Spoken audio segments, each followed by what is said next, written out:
Gero here for Umbra Games with a review of Ys Origin, released in May of 2012 on PC, February 2017 digitally on PS4, May 2017 digitally for Vita, and in April 2018 Xbox One digitally.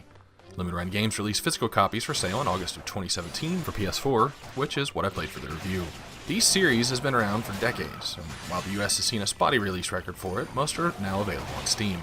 The only game up till this point I dabbled in was Wanderers from Ys, which showed up in the US on Super Nintendo back in 1991, and is the third game in the series. And yes, the series is pronounced Ys, not Ys or YS. Ys Origin is a prequel to the entire 8-game series currently available. It tells the story of the land of Ys, ruled by 2 goddesses, and was prosperous and peaceful until some demons showed up. The people ended up retreating to a temple, and finally the goddesses used magic to elevate the temple, called the Solomon Shrine, up into the sky to keep everyone safe. The demons decided to build a tower to reach the temple, and would launch attacks on the floating island from there. The game begins with the goddesses' unannounced disappearance from the Solomon Shrine, and search parties heading down to the surface of Ys to find them. They discover the goddesses entered the Devil's Tower, and thus the party follows. When you begin your first playthrough, you have a choice between 2 characters, Unica Tovar and Hugo Fact. Unica is a melee-focused character, while Hugo wields a wand and has a couple of floating eyes that shoot along with him. I completed the game with Unica and then went back to try out Hugo to see how the story and gameplay changes. When you complete the game with both characters, you can unlock a third hidden character complete with their own story as well.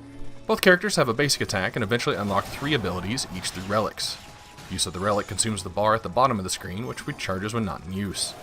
Characters can also jump, as there is a bit of light platforming to be found on the way to the top of the tower. Combat just feels so crisp, I guess is the best way to describe it.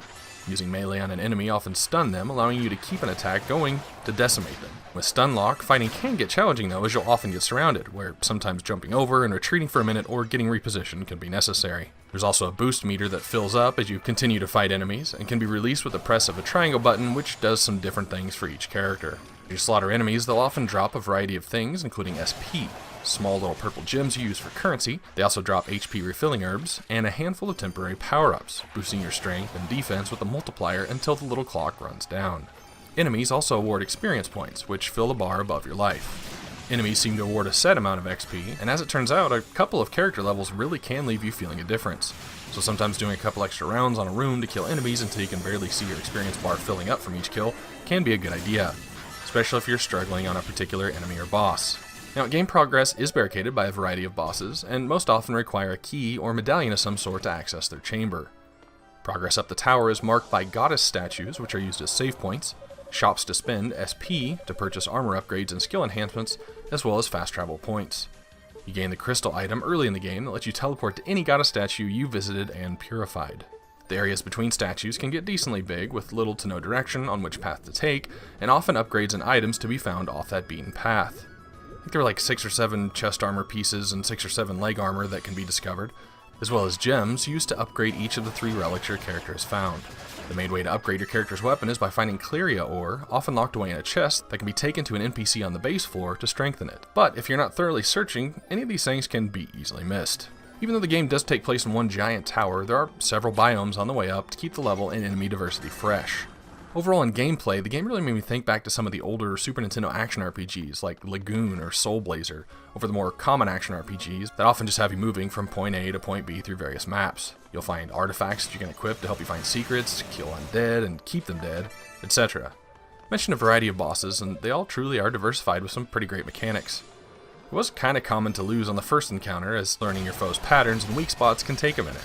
There's a relic that you can find that will refill your HP while standing still, but other than that, just the herbs sometimes found drop from little enemies, and visiting the goddess statues are the only way I found to restore life. So when you're face to face with a giant boss, you often just have to play defensively and not only try to hack away. When you finish the game entirely, you open up a time attack mode and arena mode if you're still wanting some additional content on top of those first few playthroughs.